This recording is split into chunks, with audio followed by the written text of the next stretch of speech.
Let me thanks for the TRC giving me an opportunity. ఇంతకాలంగా 100 చర్చల వరకు మన తెలంగాణలో ఏం నష్టమైంది, మనకేం కావాలంటే ఏం చేయాలి అనుకోకుండా మనం చేసుకుంటూ వచ్చినాము. కానీ ఇక మీదట తెలంగాణ నష్టపోయిందని చెప్పుకుంటే నెల రోజుల్లో మనం అనుకున్నట్టే ఉంటుంది. కాబట్టి ఇండస్ట్రియల్ పాలసీస్లో తెలంగాణలో ఇండస్ట్రీస్ లేదు అనుకోవడానికి లేదు. కానీ తెలంగాణలో ఇండస్ట్రీస్ తెలంగాణ ఐట్స్ ఉన్నాయా అనేది కానీ క్వశ్చన్ చేసుకుంటే తెలంగాణ ఐట్స్కి ఎందుకు లేదు, దానికి తెలంగాణ ఐట్స్లో దానిలో భాగస్వామ్యం ఏ విధంగా చేసుకోవాలి, తెలంగాణలో ఉన్న ఇండస్ట్రీస్ని భాగస్వామ్యం చేసుకుని ఆర్థిక స్వావలంబన ఏ విధంగా చేసుకోవాలని ముఖ్యంగా మనం ఆలోచించుకోవాల్సిన అవసరం ఉంటుంది. ఈరోజు రణదీప్ రెడ్డి గారు ఏ ఇండస్ట్రీస్ని short term, middle term and the long term బేసిస్లో ఏ విధంగా తీసుకోవచ్చును, అదేవిధంగా ప్రయారిటీ వైజ్గా ఈ economic financial intensive, not intensive, labour oriented మీద కొన్ని ఇచ్చున్నారు.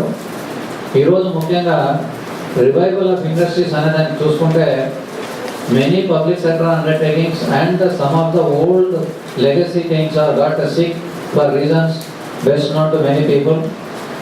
ఓన్లీ 1-2 మాత్రం దాంట్లో నేను ప్రస్తావిస్తాను. ఒకటి ఐడిపిఎల్.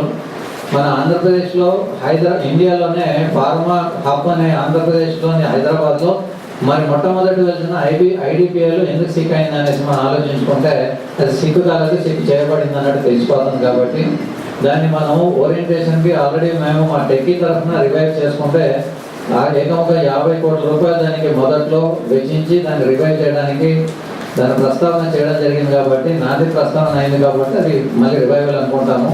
అదేవిధంగా బాలానగర్ ఏరియాలో CITD central tool design institute అనేది ప్రీమియర్ ఇన్స్టిట్యూట్ వచ్చేదానికి మూల కారణం machine tools HMP and HAL అట్లాంటిది.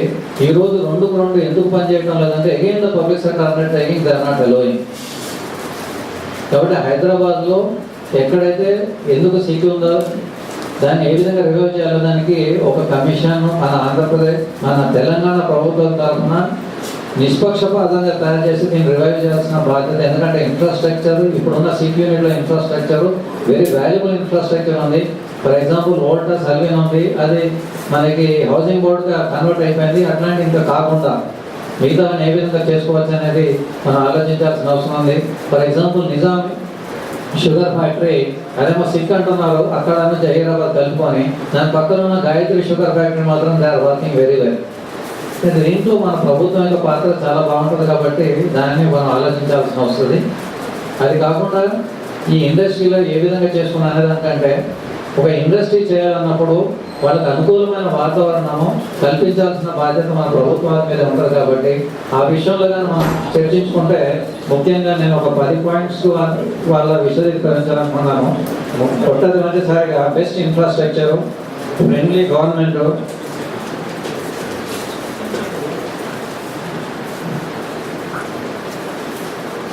wise good quality human resources, quality raw material, trust from the buyers, rehabilitation for sick units, conduct integrated council meetings, develop industrial libraries.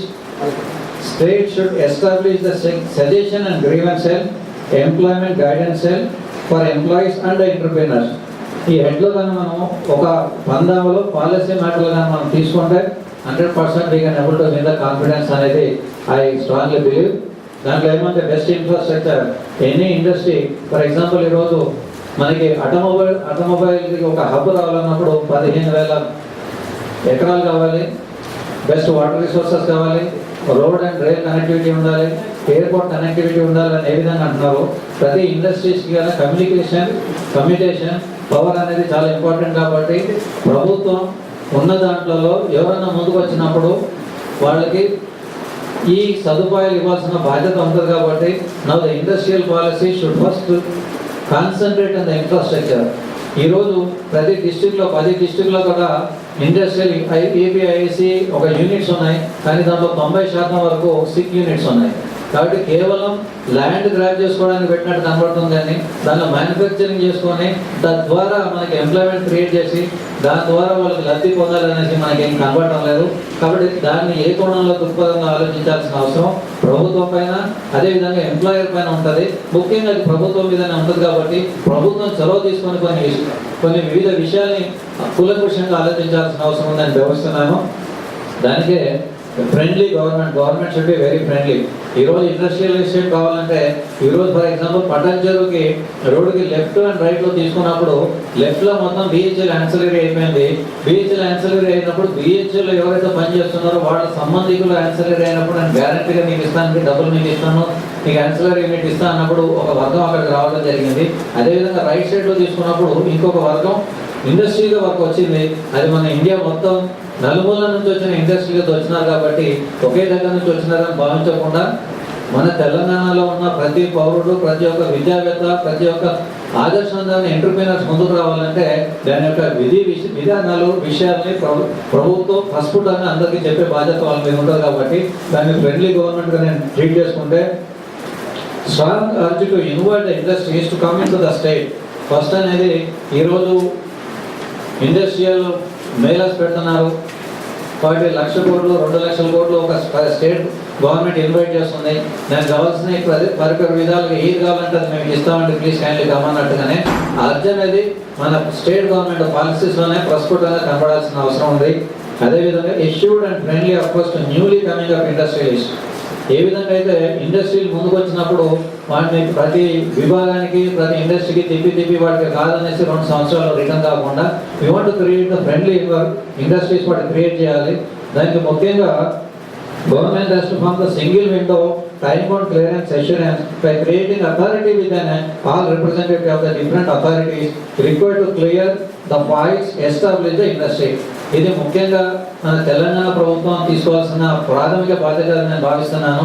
ఎప్పుడైతే ఒక ఔత్సాహిక పారిశ్రామికవేత్త ముందుకు వచ్చినప్పుడు లేదా విద్యావేత్తలు ముందుకు వచ్చి చేయాలన్నప్పుడు ఔత్సాహిక పారిశ్రామికవేత్తలకి సార్ నేను నా విద్యా విధానం ఉంది, నేను సీడ్ క్యాపిటల్ ఇంత పెడుతున్నాను, నేను ఏ విధంగా చేయాలనేసి విద్యావేత్తలు ముందుకు వచ్చినప్పుడు వాళ్ళు ప్రభుత్వ తరఫున ఇన్ని గవర్నమెంట్ ద్వారా మీకు ఇచ్చే ఇండస్ట్రీస్ వివిధ రకాల ఇండస్ట్రీస్కి మీ దగ్గర స్కోప్ మన తెలంగాణలో ఉంది, దానికి కావాల్సిన మౌలిక వసతులు నేను ఇస్తాను, దానికి కావాల్సిన సదుపాయాలు నేను ఇస్తాను, దానికి కావాల్సిన విషయాలు అదేవిధంగా టెక్నికల్ మరియు అడ్మినిస్ట్రేషన్ తర్వాత ఫైనాన్షియల్ సపోర్టు కావాల్సిన ఇండస్ట్రియల్ పాలసీలో అన్ని నేను కల్పిస్తాను, దానికి కావాల్సిన statutory requirements with in time bound పీరియడ్లో నేను ఇస్తాను అనేసి ఒక ఇంటిగ్రేటెడ్ నోట్ కానీ మన దగ్గర తయారు చేస్తే ఫర్ ఎగ్జాంపుల్ ఒక ఇండస్ట్రీ తయారు చేసుకోవాలన్నప్పుడు ఫస్ట్ స్టార్టింగ్ ల్యాండ్ ఎక్విజిషన్ నుంచి స్టార్ట్ అవుతుంది, దాని రిజిస్ట్రేషన్ స్టార్ట్ అవుతుంది, తర్వాత ల్యాండ్ ప్రొవిజన్ ఎక్విజిషన్ తర్వాత మీరు 15 నెలల నుంచి 2 సంవత్సరాల దాకా ఒక ఇండస్ట్రీ తీసుకోవాలి.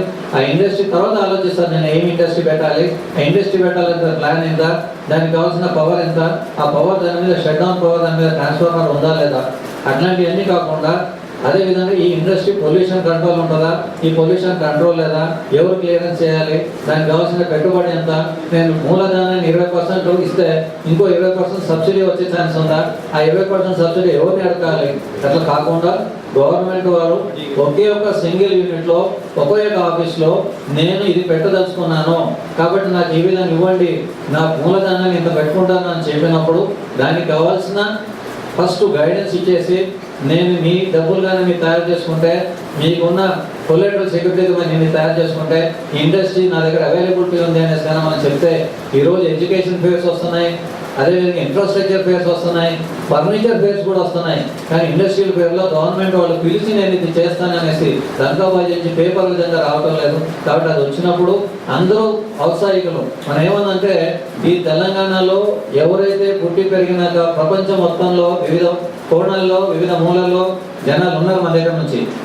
కాబట్టి ఎక్కడున్నా కూడా తెలంగాణ మాత్రమే తెలంగాణ విడుదల అయిపోయినాక అందరూ సెలబ్రేషన్ చేసుకున్నారు. కాబట్టి ఎప్పుడెప్పుడైతే ఊబిలు ఊచుకుంటూ నేను తెలంగాణలో కూడా బతకాలనేసి కూడా చాలామంది ఉంటారు. ఎంత అమెరికాలో ఉన్నా, ఎంత ఆఫ్రికాలో ఉన్నా, ఎంత ఆస్ట్రేలియాలో ఉన్నా కూడా వాళ్ళకి భద్రత తెలంగాణలో ఉన్నప్పుడే భద్రత ఉంటుంది. కాబట్టి నేను నా భద్రత మీ తెలంగాణలో ఉంది, దీన్ని మీరు ఏ విధంగా పెట్టుబడులు పెట్టినా కూడా ఎండోమెంట్ పాలసీ లాగా మీకు ఎట్టి పరిస్థితుల్లో ఇది మీకు వెన్నుదన్నుగా ఉంటుందని మన ప్రభుత్వంగా వాళ్ళకి ఆస్వాదన చేసినప్పుడు ఖచ్చితంగా ఈ డబ్బులకి కొదవలేదని మాత్రం నేను ప్రగాఢంగా విశ్వసిస్తున్నాను. అదేవిధంగా state should stand by the industries for the investments. ఒక ఇన్వెస్ట్మెంట్ కావాలంటే ఒక ఫైనాన్షియల్ ఇన్స్టిట్యూషన్ తీసుకురావాలి. అదేవిధంగా ఇండస్ట్రియల్ పాలసీ ఉన్నప్పుడు సబ్సిడీకి వెళ్ళాలంటే సెంట్రల్ సబ్సిడీ, స్టేట్ సబ్సిడీ పెట్టాలి. అది ఏ విధంగా కాకుండా స్టేట్ గవర్నమెంట్ అనేది సెంట్రల్ సబ్సిడీని మేమే ఇప్పిస్తాము, మా దాంట్లో మూలధనంలో మేము పంచుకుంటామని చెప్పేసుకొని ఆ మూలధనాన్ని ఈక్వల్గా ల్యాండ్గా మీరు తీసుకోకుండా ల్యాండ్ అలాట్ చేసి సెంట్రల్ గవర్నమెంట్ వచ్చిన ఫండ్తోనే ల్యాండ్కి లింకేజ్ చేసుకుంటూ వాళ్ళకి మీరు మనం వర్కౌట్ చేసుకుంటే అట్లాంటి మూలధనం రాదు అనే సంశయం ఉండదు. అదేవిధంగా అదర్ స్టేట్ సబ్సిడీని ఫైనాన్షియల్ ఇన్స్టిట్యూట్ ఎవరైతే ఇస్తుంటారో ఆ ఫైనాన్షియల్ ఇన్స్టిట్యూట్కి కౌంటర్ గ్యారెంటీ ఇచ్చుకోవాలి. అదేవిధంగా ఏదైతే ఇండస్ట్రీస్ మన దగ్గరకు వస్తారో ఇండస్ట్రీస్లో ప్రొడక్షన్ వాళ్ళ దగ్గరకు వచ్చినప్పుడు ప్రొడక్షన్ సేల్ చేసుకునేటప్పుడు సేల్కి ఈ మన తెలంగాణ గవర్నమెంట్లో డిమాండ్ అవైలబిలిటీని మనం క్రియేట్ చేస్తూ డిమాండ్ని డిస్బర్స్మెంట్ చేస్తూ ఓవర్ అండ్ అబౌట్ డిమాండ్ని కంట్రోల్ చేస్తూ ఇండస్ట్రియల్ పాలసీని రెగ్యులేట్ చేసుకున్నప్పుడు ఇక ఎవ్రీ ఇండస్ట్రీ అండర్ సేల్ లేకుండా అండర్ యూటిలిటీ కాకుండా ఏదో విధంగా బయట సిక్ ఉన్న సార్ అని అందుకు రాలేకుండా వాళ్ళ మొత్తం ప్రోగ్రామ్ అంతా జియోపటైజ్ కాకుండా ఉంటుంది అనేసి మనం భావించవచ్చు. అదేవిధంగా state should create a good environment for and to attract the industries and employees, satellite towns and other lovely facilities. ఏ విధంగా అయితే మేము ఈరోజు బాలానగర్ ఇండస్ట్రియల్ ఎస్టేట్ వచ్చింది, దాని పక్కన మనకు ఒక హౌసింగ్ బోర్డు కూడా లేదు. అదేవిధంగా ఈరోజు ఫైనాన్షియల్ ఇన్స్టిట్యూట్ సైబర్ సిటీ వచ్చింది. ఆ సైబర్ సిటీలో తీసుకున్నప్పుడు మాత్రం బిల్డింగ్ పర్పసెస్కి మాత్రం మల్టీ స్టోరీ మల్టీ కాంప్లెక్సెస్ మాత్రం వాళ్ళకి ఇచ్చున్నారు. కాబట్టి ప్రతి ఇండస్ట్రియల్ ఎస్టేట్కి అనుగుణంగా శాటిలైట్ టౌన్లు పెడుతూ ఈరోజైతే మనకి నేషనల్ ప్రొవిజన్ కూడా అదే విధంగా ఉంది. 15,000 ఎకరాలను మనం తీసుకుంటే దాంట్లో ఇండస్ట్రీస్ మాత్రం 30% ఉండాలి. తర్వాత 70% అనేది living environment, green belt environment ఉంది. కాబట్టి దాన్ని ప్రభుత్వమే చొరవ తీసుకొని ఈరోజు నేను ఒక ఇండస్ట్రీకి 1000 గజాలు కానీ ఇస్తే దాంట్లో 3,000 గజాలని గ్రీన్ బెల్ట్ కానీ లివింగ్ ఇండస్ట్రీస్ మనం క్రియేట్ చేసి ఒక పాలసీని కానీ మనం క్రియేట్ చేసుకుంటే 100% సక్సెస్ ఇండస్ట్రీ వస్తుందని నేను భావిస్తున్నాను. అదేవిధంగా simple public policy for sustainable growth. ఈరోజు ట్యాక్సింగ్ కాంప్లికేటెడ్ ట్యాక్సేషన్ ఉంటుంది. అదేవిధంగా ఒక ఇండస్ట్రీలో మ్యానుఫ్యాక్చర్ అయిన గూడ్స్కి మార్కెట్లో బయింగ్ కెపాసిటీ ఎప్పుడు వస్తుందంటే వాళ్ళ అమ్మకానికి నేను గిట్టుబాటు వచ్చినప్పుడే. నేను ఒక ₹2 నేను మ్యానుఫ్యాక్చర్ చేస్తే మార్కెట్లో ₹1.50 వాడు అడిగినప్పుడు ఎన్ని రోజులు నేను సర్వైవ్ చేస్తాను. కాబట్టి మార్కెట్లో ₹1.50 అమ్మినప్పుడు ఈ యొక్క మార్కెట్లో ఇతను ₹1.50 ఎందుకు తయారు చేయలేకపోతున్నాడు? ఒకవేళ తయారు చేయని పక్షంలో స్టేట్ ఏ విధంగా స్టాండ్ బై ఉంటే దానికి మౌలిక వసూలు ఇస్తుంది. ఫర్ ఎగ్జాంపుల్ ఈరోజు ఎలక్ట్రిసిటీ డిపార్ట్మెంట్లో చూసుకుంటే 100% టారిఫ్ తీసుకుంటున్నారు. మీరు కట్టపని కదా మినిమం టారిఫ్ వేస్తారు. అదేవిధంగా ఒక చదరపు గజాలను ఒక చదరపు అడుగును తీసుకొని మీరు మున్సిపల్ ట్యాక్స్ అని వేయాలని ఇస్తారు. కానీ యూనిట్ పవర్ లేకుండా, మార్కెటింగ్ లేకుండా సఫరింగ్ అయినప్పుడు ఏదైనా ఎక్సెసిబిలిటీ కానీ దీని ఏమైనా వెసులుబాటు ఇస్తుందా, అదేవిధంగా ట్యాక్స్ చార్జెస్ ప్రకటిస్తుందా, లేదా ట్యాక్స్ బెనిఫిట్స్ ఇస్తుందా అంటే ఇవ్వలేకపోవడం వల్ల ఎన్నో ఇండస్ట్రీస్ సిక్ అయిపోతున్నాయి. కాబట్టి వాటిని ఒక విధంగా బ్యాలెన్సింగ్ పద్ధతిలో ఎక్కడైతే కాస్ట్ అకౌంటెన్సీ సరిగా రావటం లేదో ట్రాన్స్పరెన్సీ ఆడిటింగ్ తీసుకొని ఆడిటింగ్లో ఏ విధంగా తీసుకొస్తున్నారో దాన్ని కూలంకుషంగా పరిశీలించి సాంకేతిక శాస్త్రీయబద్ధంగా ఒక వస్తువు రేట్ని కాస్ట్ అకౌంటెన్సీ తీసుకొని అండర్ వాల్యూ లేకుండా చేస్తే సామాజిక న్యాయబద్ధంగా చేసుకునే వ్యాపారవేత్త ముందుకు వస్తారు. లేదంటే ట్యాక్స్ ఎవేషన్ చేసేవాళ్ళు బయట నుంచి ఏం చెప్పకుండా రా మెటీరియల్ తీసుకోలేకుండా వాళ్ళ మధ్యలో పోటీతత్వం పెరిగేసి అండర్ వాల్యూ వెళ్ళిపోతుంది. కాబట్టి అట్లాంటి వాటికి స్కోప్ ఇవ్వకుండా కాస్ట్ అకౌంటెన్సీ పర్ఫెక్ట్ చేసుకొని డిస్బర్స్మెంట్ యూనిట్ పర్ఫెక్ట్ చేసుకొని క్వాలిటీ కంట్రోల్ని ఇటు విధంగా చెక్ అండ్ బౌన్సెస్ తీసుకోకుండా మేజర్ ఇండస్ట్రీ సపోర్ట్ చేస్తే యాన్సరీస్ అండ్ ఫోర్ క్రియేటెడ్ ఇండస్ట్రీస్కి లైవ్లీహుడ్ చేసినట్టు అవుతుంది. అదేవిధంగా state should provide HR institutions, quality control and community utilisation facilities for small and medium industries. For example ఈరోజు ఈసీఐలు వచ్చినాక దాని చుట్టుపక్కల కుషాయిగూడ ఏరియాలో ఎన్నో అనార్గనైజ్ సెక్టర్స్ వచ్చినాయి. అనార్గనైజ్ సెక్టర్లు ఇళ్లలోనే చిన్న చిన్న వస్తువులు తయారు చేసి ఎలక్ట్రానిక్స్ ఇవ్వడం జరిగింది. అదేవిధంగా అట్లాంటి చిన్న ఈవెన్ మిజైల్ ఇండస్ట్రీస్ కూడా సప్లై చేస్తున్నారు, కానీ వాళ్ళకి ఆర్గనైజ్ సెక్టర్లో లేదు. ఈరోజు మెషిన్ టూల్స్ కార్పొరేషన్ హెచ్ఎండిలో వచ్చినాక ఫ్యాన్ ఇండస్ట్రీస్ అనేది బాలానగర్లో అత్యధిక ఫ్యాన్ ఇండస్ట్రీస్ ఇండియాలోనే బాలానగర్ అంటారు. ప్రతి ఇంట్లో చేసుకున్నప్పుడు కూడా ఫ్యాన్ డెవలప్ చేస్తుంది. దాని ఆర్గనైజ్ సెక్టర్ ఒక రూపాన్ని ఇవ్వలేకపోయినారు. బట్ అట్లాంటి వెసులుబాటు ఇస్తే ప్రతి మన అర్బన్లో ఉన్న ఇండస్ట్రియల్ కాటేజ్ ఇండస్ట్రీ చేసుకుంటాడు, రూరల్లో ఉన్న అగ్రి బేస్డ్ కాటేజ్ ఇండస్ట్రీ తీసుకొని దీన్ని ఇంటిగ్రేటెడ్ ఇండస్ట్రియల్ పాలసీగా తీసుకొని ఎంప్లాయ్మెంట్ దృష్టిలో తీసుకుంటే ఇండస్ట్రియల్ పాలసీస్ అనేది కట్టుదిట్టంగా ఉంటుందని నేను భావిస్తున్నాను. అదేవిధంగా provide all sorts of tax benefits, sops, subsidies, technical supports, startup institutions. ఇక్కడ ఏమవుతుందంటే ఫర్ ఎగ్జాంపుల్ నిజామాబాద్లో, ఆదిలాబాద్లో హైయెస్ట్ కాటన్ సీడ్ పండుతుంది. హైయెస్ట్ కాటన్ సీడ్ పండినప్పుడు కాటన్కి మన దగ్గర 5% ట్యాక్స్ వేసి ఉన్నారు. అదే పక్కనున్న మహారాష్ట్రలో 1% ట్యాక్స్ ఉంది. ఎక్కడైతే 5% ట్యాక్స్ ఉన్నప్పుడు మన వాళ్ళు ఇక్కడ కొంటాడా అక్కడ కొంటాడా, ఎవరైనా అక్కడ కొనుక్కుంటారు. కానీ ఇక్కడ నుంచి పత్తి అక్కడ రవాణా అయిపోయి అక్కడ 1%కే ట్యాక్స్ అమ్ముతుంది. కాబట్టి ఎన్విరాన్మెంటల్ ట్యాక్స్ని చూసుకొని ఎన్విరాన్మెంటల్ తగ్గట్టుగా ట్యాక్స్ని ఎస్టాబ్లిష్ చేసుకోవాలి. ఫర్ ఎగ్జాంపుల్ మన ఓన్ ఎల్పిజిలోనే తీసుకోండి, ఒక ప్రోడక్ట్కి డ్యూయల్ ట్యాక్సింగ్ ఉంది. కమర్షియల్గా వాడుకుంటే 14.5%, అదే డొమెస్టిక్ వాడుకుంటే 5%. అదేవిధంగా పబ్లిక్ సెక్టర్లో తీసుకున్న డీజిల్కి నాన్ సబ్సిడీ, ప్రైవేట్ ఉన్న కార్కి అదేవిధంగా ట్యాక్సీ లగ్జరీ బస్సెస్కి సబ్సిడీ డీజిల్. ఈ విధంగా వ్యత్యాసాలు లేకుండా ట్రాన్స్పరెన్సీ పాలసీస్ ఉన్నప్పుడు ఒక ఇండస్ట్రీ అనేది మనగడ ఉంటుంది. అదేవిధంగా మీరు కాటన్ అండ్ ఇండస్ట్రీలో చూసుకుంటే package industries everything is unorganised సెక్టర్లో ఉంది. గవర్నమెంట్కి ఎంత వస్తుంది ఎంత పోతుంది ఎవరు చేస్తున్నారో తెలియడం లేదు. ట్యాక్స్ని వెరీ సింప్లిఫై చేయాలా. Everything should be routed through. పక్కా ఉన్నప్పుడు క్వాలిటీ కంట్రోల్ ఎంత వస్తుందో మనకు తెలుస్తుంది, ఎంత ట్యాక్స్ వస్తుందో తెలుస్తుంది. అదేవిధంగా projects report and advisory councils to guide and to establish the industry in the state. యూజువల్గా ఒక స్టార్టప్ ఇండస్ట్రీస్లో కావాలన్నప్పుడు ఎడ్యుకేషనలిస్ట్ ఉంటాడు, ఇంజనీరింగ్ అయిపోతాడు, తర్వాత ఇద్దరు ఇంజనీర్. ఇప్పుడు చాలామంది చూస్తున్నాం ఐఐటియన్స్, 4 ఐఐటియన్స్ కలిపి అద్భుతమైన ప్రణాళికతో ఛాయ్ పెడుతున్నారండి. 12,000 రకాల ఛాయ్ తీస్తున్నారు. అదేవిధంగా 4 ఐఐటిని తీసుకొని ఒక చిన్నపాటి ఐటీ ఇండస్ట్రీ తీసుకున్నారు. ఈరోజు చూస్తే చాలా పెద్దగా అయింది. Why the IITians can do, why not ordinary engineers can not do? కాబట్టి దాంట్లో ఐఐటీలో కరికులంలో they are having an integrated project how to go about the application of their education.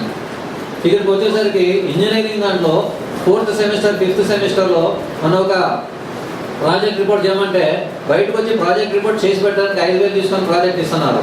కాబట్టి అట్లాంటి engineering education offer it is going to be justified their graduation to getting to the stream line to the main stream line and cursing our self saying that we are lost. ఈరోజు రంజిత్ రెడ్డి గారు క్లియర్గా చెప్పినారు, when there is a will there is a way. When we have a will but determination is not there, when we having a determination persuasion is not there, when there is a persuasion is there, there no commitment is there, when there is a commitment is there, there is no good policies. కాబట్టి మొత్తంగా అన్ని తీసుకొని counselling చేసుకుంటే policies లేకపోతే అక్కడ fizzle out అవుతుంది. కాబట్టి transparence policies and good education policies ఉండాలా, దానికి కౌన్సిల్ సర్టిఫికేషన్ ఉండాలా. ఈరోజు ఇన్కమ్ ట్యాక్స్ సబ్మిట్ చేసుకునేటప్పుడు సిఏ సర్టిఫికేట్ చేయాలండి, లేదంటే ఈరోజు సేల్స్ ట్యాక్స్ తీసుకున్నా కూడా సిఏ సర్టిఫికేషన్ చేయాలి అన్నప్పుడు ఒక ఇండస్ట్రియల్ ప్రాజెక్ట్ తీసుకునేటప్పుడు గవర్నమెంట్ కౌన్సిల్ ఎందుకు సర్టిఫై చేయడం లేదు? When they are giving a certification why the industries become an sick. కాబట్టి మౌలికంగా ప్రాథమికంగా ఫండమెంటల్గా government has to look and see that any industry is coming forward to establish that the checks and balances will be done in the fundamental and foundation level. తర్వాత మీరేదైనా వేసుకోండి, తర్వాత నష్టం అయితే నాకు లేదని చెప్పకుండా వాళ్ళకి ఫౌండేషన్ అనేది ఖచ్చితంగా ఇవ్వాలి. ఈరోజు గవర్నమెంట్ పాలసీస్లో ఇండస్ట్రీ డిపార్ట్మెంట్ ఉంది, ఇన్ఫ్రాస్ట్రక్చర్ డిపార్ట్మెంట్ అనుకోండి, మున్సిపల్ డిపార్ట్మెంట్ అనుకోండి, వాళ్ళు లైసెన్సింగ్ అథారిటీ చూస్తున్నారు కానీ they are not counselling authority కానీ అడ్వైజింగ్ అథారిటీ కానీ సపోర్టింగ్ అథారిటీ కానీ వెళ్ళటం లేదు. ఎప్పుడైతే they transform into the supporting authority and made them to responsible saying that any industries become a sick, the advisory committee and the council and the government who has was given this permission should also held equally responsible. అటు వచ్చినప్పుడే ఏ industry Sikh కాదు, ఏ entrepreneur Sikh కాదు. ఈరోజు తెలంగాణలో ముందుకు వచ్చేసారి మన వాళ్ళు తెలంగాణలో ముందుకు రావడం లేదండి, పోటీతత్వం లేదు, రిస్క్ తీసుకోరు అన్నప్పుడు ఈ రిస్క్ అనే ఉద్దేశానికి వాడు వెనకాల ఎన్ని డబ్బులు ఉంటారు, ఎంత రిస్క్ కావాలో మనం ఆలోచించాల్సి వస్తుంది. రిస్క్ తీసుకున్నప్పుడు క్యాలిక్యులేటివ్ రిస్క్ తీసుకోవాలి. ఎప్పుడైతే క్యాలిక్యులేటివ్ రిస్క్ తీసుకున్నప్పుడు మా నాన్నగారు ఇంజనీరింగ్ చేయమన్నాడు కాబట్టి నేను ఇంజనీరింగ్ చేసిన అన్నప్పుడు మా నాన్నగారు వాళ్ళకి 100 సార్లు ఆలోచించాడు మా పిల్లోని ఎందుకు ఇంజనీరింగ్ చేయమన్నాడు. అదేవిధంగా ఒక ఇండస్ట్రీ మీరు పెట్టండి నేను ప్రోత్సహించినప్పుడు ఆ ఇండస్ట్రీ పెట్టేటప్పుడు గవర్నమెంట్ కూడా ఇంత పగడబందిగా వాళ్ళ యొక్క శ్రేయస్కరని వాళ్ళ శ్రేయస్సుని కోరి వాళ్ళు అడుతుందా అనేది కూడా ఒకసారి ఆలోచించాల్సిన అవసరం ఉంది. అదేవిధంగా identify various resources fit to establish different industries at various places spread out across the state.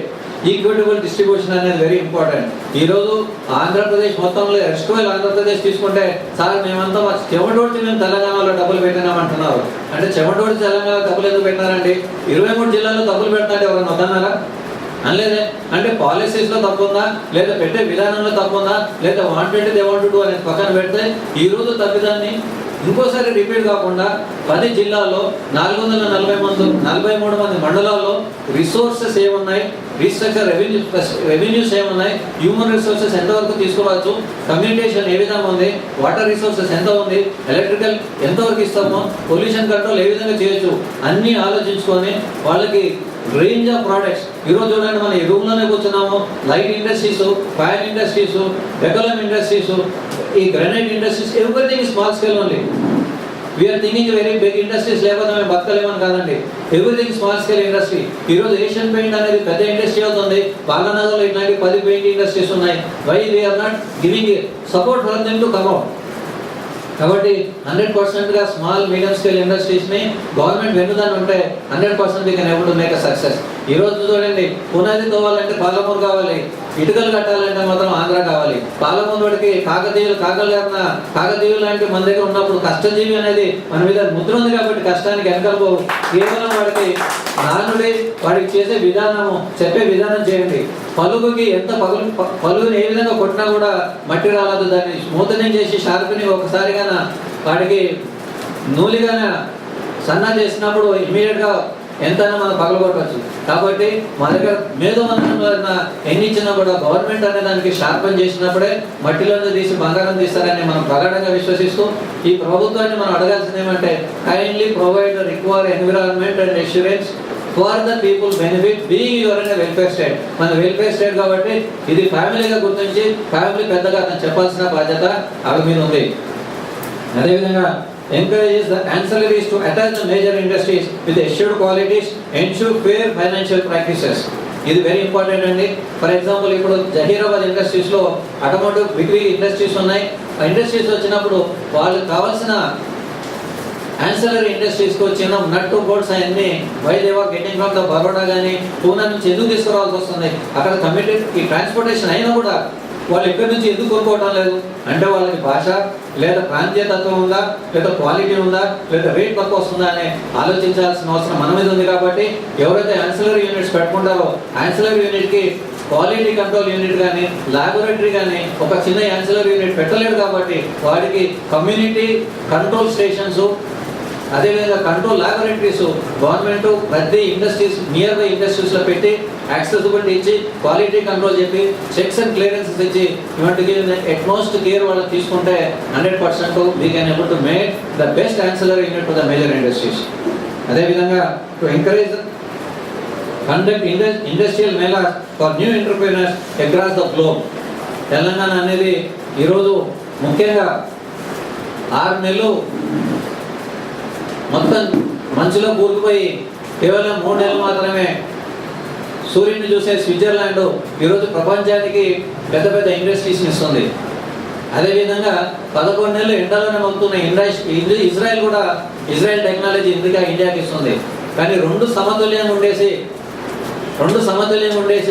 12 గంటలు రాత్రి పగలు ఏకత్వంగా మొత్తం 12 గంటలు ఉన్న తెలంగాణ బెస్ట్ ఆల్టిట్యూడ్లో ఉండి హైయెస్ట్ పొటెన్షియల్ ఉన్నాక తెలంగాణ వీళ్ళు ఎందుకు ఇవ్వలేదని మనం పొలిసీ చూసుకుంటే నాకు ఇండియా కొలమానం కాదు, కేవలం ప్రపంచం యూనివర్స్ కొలమానంగా తెలంగాణ అనేది గ్లోబ్ మొత్తంలో ఇండస్ట్రీని మనం ఇన్వైట్ చేసుకొని మన దగ్గర మౌలిక సదుపాయాలు వాళ్ళకి ఇచ్చి మన మేధోవందనాన్ని ఇచ్చేసి హ్యూమన్ రిసోర్స్ని ఇచ్చి మేము ఎంబడి ఉండామనేసి గవర్నమెంట్ మన తగిన ప్రతిన తీసుకోవాలి. మనం కూడా వాళ్ళ ఎంబడి ఉన్నప్పుడు ఖచ్చితంగా ఇండస్ట్రియలైజేషన్ తెలంగాణ ఒకప్పుడు 1930లో ఏ విధంగా industrialise Telangana is initiated in southern India, అదేవిధంగా తర్వాత 2015లో కూడా తెలంగాణ ఇండస్ట్రియలైజేషన్ ఇన్ తెలంగాణ అనేది ప్రటోలిల్లుతుందని నేను ప్రగాఢంగా విశ్వసిస్తున్నాను. అదేవిధంగా conduct industrial mailers to new entrepreneurs across the globe, invite various countries representatives to our industrial parks for mutual benefits and with the collaborations. ఇది collaborations అనేది easy అయ్యే కాదు కాబట్టి ఇండస్ట్రియల్ ఎక్స్పోజ్ ఉండాలా, ఇండస్ట్రియల్ మ్యాన్ పవర్ ఉండాలా, industrial పట్టుదల technology అనేది మనము ఈ ఎగ్జిబిషన్స్ కానీ సెమినార్ కానీ వర్క్షాప్ని కానీ నా దగ్గర ఇంత మ్యాన్ పవర్ ఉంది, ఇంత మనీ పవర్ ఉంది, ఇంత ఇన్ఫ్రాస్ట్రక్చర్ ఉంది అని వాళ్ళ ముందు పెట్టినప్పుడు వాళ్ళు ముందుకు వస్తారు కాబట్టి మన ప్రజెంటేషన్స్ మన స్కిల్స్ వాళ్ళకి చెప్పాల్సిన బాధ్యత ఉంది కాబట్టి ప్రతి మండలానికి అయినా సరే ప్రతి డిస్ట్రిక్ట్లో 2-3 దగ్గరలో అయినా సరే ప్రపంచం మొత్తంలోని చిన్న చిన్న అన్ని కంట్రీస్ని మనం ఇన్వైట్ చేసుకోవాలి. ఎక్కడ ఏ విధంగా భాగస్వామ్య పద్ధతిలో కొలాబరేషన్ చేస్తా అన్నప్పుడు తెలంగాణ వాళ్ళు ముందుకు వస్తారు. We are not against anybody for come and do the something in there as long as they are mutually benefited with us with not making a cost of our very existence. Anantavaraga, that is only the underline for Telangana. State tax policy should be a simple, clear and transparent with uniform applications. అదే విధంగా ఇక్కడ uniform application అంటే major ఇండస్ట్రీస్లో tax ఎక్కువ తీసుకున్నారా తక్కువ తీసుకున్నా అనుకోకుండా minor చిన్న చితక ఇండస్ట్రీస్లో ఎప్పుడైతే కాస్ట్ అకౌంటెన్స్ పెట్టినప్పుడు వాళ్ళకి వేరే ఇన్ఫ్రాస్ట్రక్చర్ ఫెసిలిటీస్ వెసులుబాటు ఇవ్వాలి. ఫర్ ఎగ్జాంపుల్ ఇక్కడ ఇండస్ట్రీస్లో 100% మున్సిపల్ ట్యాక్సీ ఉంటే దాంట్లో 35% మళ్ళీ ఒక ఇండస్ట్రియల్ పార్క్ ఇస్తున్నారు. 65% ఇండస్ట్రియల్ పార్క్ ఇచ్చేసి 35% మాత్రం మున్సిపాలిటీ తీసుకుంటుంది. కానీ మౌలిక సదుపాయాలు మాత్రం ఆ యొక్క ఇండస్ట్రియల్ పార్క్ వాళ్ళే చేసుకోవాలి. అట్లాంటప్పుడు చిన్న చిన్న ఎవరైతే ఇండస్ట్రియల్ ఉన్నారో మున్సిపల్ ట్యాక్సేషన్ అట్లాంటివి తీసేయాలి. ప్రొఫెషనల్ ట్యాక్సేషన్ తీసుకొని మేజర్ ఇండస్ట్రీకి తగ్గట్టుగా వాళ్ళని ధీటుగా నిలబెట్టుకోవాలి. అదేవిధంగా చిన్న ట్రాన్స్పోర్టేషన్ ఉన్నప్పుడు ఆ ట్రాన్స్పోర్టేషన్ ట్యాక్సేషన్ ఎలిమెంట్స్ కూడా వీళ్ళకి వెసులుబాటు కల్పించినప్పుడు వాళ్ళకి ఫర్ ఎగ్జాంపుల్ ఒక 12 టన్నుల ట్రాన్స్పోర్టేషన్ గూడ్స్ ఒకటి ఉంటుంది, 1 టన్ను ట్రాన్స్పోర్టేషన్ గూడ్ ఒకటి ఉంటుంది. వీడికి దానికి డ్రైవర్ ఒకటే ఉంటాడు. దానికి ఈక్వేట్ చేయాలంటే 1 టన్ను ఉన్న వెహికల్కి ట్యాక్స్ బెనిఫిట్స్ ఇచ్చినప్పుడే minimum and small scale industries వెల్లింగ్ ఉంటుంది. అదేవిధంగా వైస్ గుడ్ క్వాలిటీ హ్యూమన్ రిసోర్సెస్ అనేది చాలా చాలా ఇంపార్టెంట్. ఈరోజు ఎడ్యుకేషనల్ ఇన్స్టిట్యూషన్లో మనం తప్పుగా అర్థం చేసుకోవద్దు, కానీ మన దగ్గర ఉన్న ఎడ్యుకేషన్ ఇన్స్టిట్యూట్ అనేది క్వాలిటేటివ్ ఎడ్యుకేషన్ కాదు, కేవలం పేపర్ ఎడ్యుకేషన్ మాత్రమే, పట్టిన ఎడ్యుకేషన్ మాత్రమే. కార్పొరేట్ ఎడ్యుకేషన్ అనేది they are not create a corpus, they are only the corpus కూడా క్రియేట్ చేయడం లేదు. ఎప్పుడైతే కార్పస్ అనే దాని కార్పస్ అనేది మూలధనం ఉంటుంది, కానీ ఎడ్యుకేషన్లో మూలత్వం లేదు, కేవలం సూపర్ఫిషియల్ మాత్రమే స్క్రాపింగ్ ఉంటుంది. కాబట్టి దీన్ని ఎడ్యుకేషన్ని సమూలమైన మార్పులు తీసుకొచ్చి పిరమిడ్ స్ట్రక్చర్ తీసుకురావాలి. ఫర్ ఎగ్జాంపుల్ ఒక ఇంజనీర్కి 10 మంది సూపర్వైజర్స్ రావాలి, 10 మంది సూపర్వైజర్కి దాని కింద ఒక 50 మంది ఫీల్డ్ వర్కర్స్ ఉండాలి. అదే 10 మంది ఫీల్డ్ వర్కర్స్కి స్కిల్డ్ ఫీల్డ్ వర్కర్స్ వేరే ఉండాలి, అన్స్కిల్డ్ ఫీల్డ్ వర్కర్స్ వేరే ఉండాలి. కాబట్టి దాన్ని దృష్టిలో పెట్టుకుని ఎడ్యుకేషన్ స్ట్రక్చర్ని ఎప్పుడైతే మనం ఐటీఐస్, ఎల్ఎంఎస్, ఇంజనీరింగ్స్, ప్రొఫెషనల్స్ అవిధంగా ఉన్నాయో అన్నీ ఒకసారి రివైవ్ చేసుకొని దేనికి ఎక్కడ ఫిట్ ఉంటుందో ఆ ఫిట్మెంట్ ప్రకారం మనం వర్క్ చేయాల్సిన బాధ్యత అందరి మీద ఉంటుంది. Create lovely living environment around the industrial parks for employees in affordable budgets. Government has to provide the living environment. ఈరోజు మల్టీప్లెక్సెస్ అనేది సైబర్ సిటీలో ఇచ్చేసి అదేవిధంగా జీడిమెట్ల ఇండస్ట్రియల్ ఎస్టేట్లో నాట్ ఈవెన్ ఒక చిన్న థియేటర్ కూడా గవర్నమెంట్ కట్టలేకపోతే how we can able to create recreation and educational zones. ఇక్కడ భవాన్స్ కాలేజ్కి మాత్రం 15 ఎకరాలు ఇస్తాడు, అక్కడ ఒక స్కూల్కి గవర్నమెంట్ స్కూల్ కూడా పెట్టడు.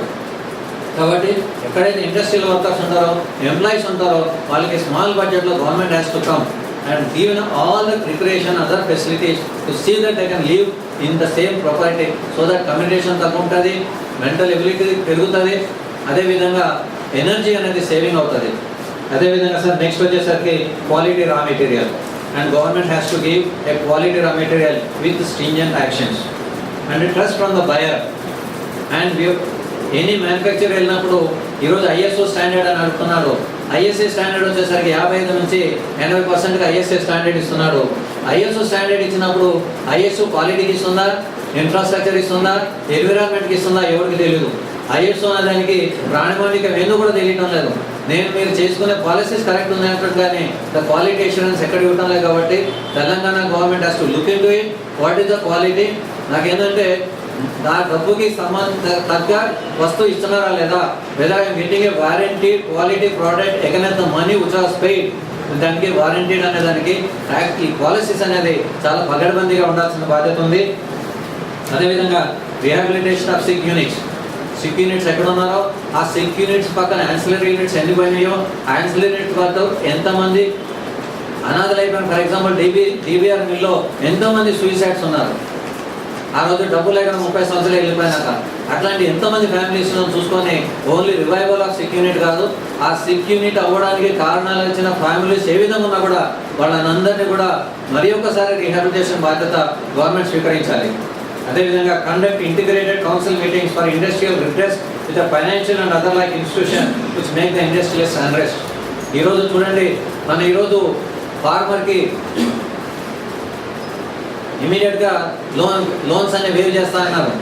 అదేవిధంగా ఇండస్ట్రీ పెట్టుకొని సిక్ అయిపోయి మీరు పవర్ ఇవ్వలేకుండా వాడు సిక్ అయిపోతే మీ యొక్క తప్పిదానికి వాడిని బలుపశువు చేసుకున్నప్పుడు వాళ్ళొక ఈ బ్యాంకు లోన్స్ తీసుకోలేకుండా ఆ సిక్ యూనిట్ యాక్షన్ వేసుకున్నప్పుడు వాళ్ళు ఇల్లు కూడా తాకట్టు పెట్టి వాళ్ళు యాక్షన్ వేసుకున్నప్పుడు how the government has to be keep quiet. They have to come to their rescue and they have to made in integration councils with financial education and institutions. They have to give a standby for such an institution. At least we are not asking for the waiver, but we want to be the holiday for such an institution to revive all the institution and see that certain tax benefits should be given. ఈ రోజు ఎవరైతే ఇండస్ట్రీలు ఇస్తున్నారో వాళ్ళకి 30 సంవత్సరాలు income tax తీసుకుంటారు. Income tax అయితే కనుక ఏదో కారణాల వల్ల కన్నా ఆ ఇండస్ట్రీలు సిక్ అయిపోతే ఆయనకి నేను 30 సంవత్సరాల్లో 30 లక్షలు ఇన్కమ్ ట్యాక్స్ తీసుకున్నాను కాబట్టి నేను ఆయనకి కొలెటరల్ సెక్యూరిటీ లేకుండా 30 లక్షలు నేను కేంద్ర ప్రభుత్వం చెప్పి నేను లోన్ ఇప్పిస్తానని ఏ గవర్నమెంట్ ముందుకు వస్తుందో అప్పుడే ఇండస్ట్రీ వాళ్ళు ఖచ్చితంగా ఇన్కమ్ ట్యాక్స్ పేమెంట్ చేయడానికి ముందుకు వస్తారు. అదేవిధంగా develop industrial libraries by providing various states central and overseas policies and provisions. ఈరోజు చూడండి, ఒక ఎంపీ కావాలంటే వాళ్ళ నాన్నగారు ఎంపీ కావాలి, ఒక ఎమ్మెల్యే కావాలంటే వాళ్ళ నాన్నగారు ఎమ్మెల్యే కావాలి, ఒక కిరాణా షాప్ పెట్టుకోవాలంటే వాళ్ళ ఫాదర్ కిరాణా షాప్ పెట్టుకోవాలి, ఒక ఎడ్యుకేషన్ మంచి ఎడ్యుకేషన్ కావాలంటే వాళ్ళ ఫాదర్ టీచర్ కావాలి, ఒక కలెక్టర్ కావాలంటే వాళ్ళ కొడుకు కలెక్టర్ అవుతే ఆయన ఇక్కడ కాదు అస్సాం క్యాడర్లో పంపిస్తే మా కొడుకు ఈజీ కలెక్టర్ అవుతాడు కాబట్టి అక్కడ ఎగ్జామ్ రాస్తే బాగుంటుంది అంటాడు. ఇక్కడ మంచుకున్న ఫార్మర్ ఇక్కడ చదివితే వారికి ప్రిలిమినరీలో కూడా వెళ్ళిపోతాడు.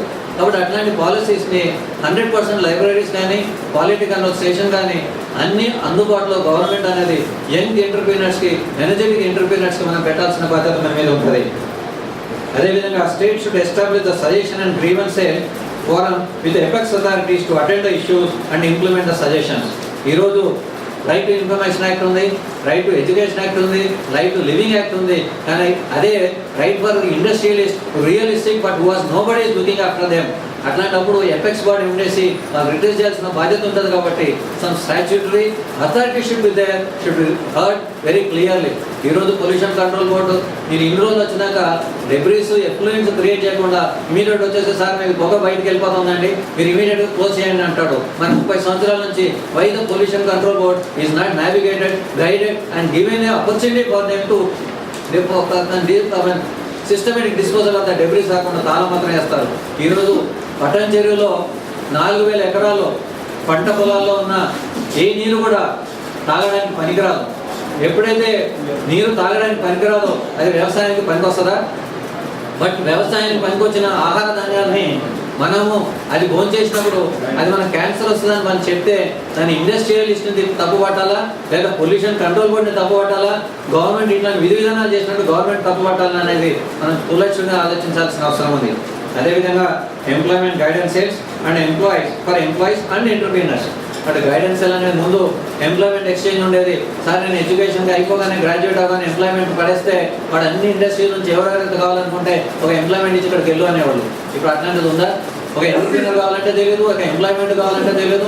పొద్దున్న వెళ్ళి డెక్కన్ క్రానికల్ న్యూస్ పేపర్ చదవాలంటే ఏపీఎస్సీ బోర్డు చూడండి, లేకపోతే ఎంప్లాయ్మెంట్ ఎక్స్చేంజ్ అంటారు. Why the government is not giving a provision for the young entrepreneur and the employees for the appropriate place, how they can able to build their life? These are the certain brief I would like to share. And these are the policy services whereby we can able to do a wonderful Telangana. Thank you very much for giving an opportunity.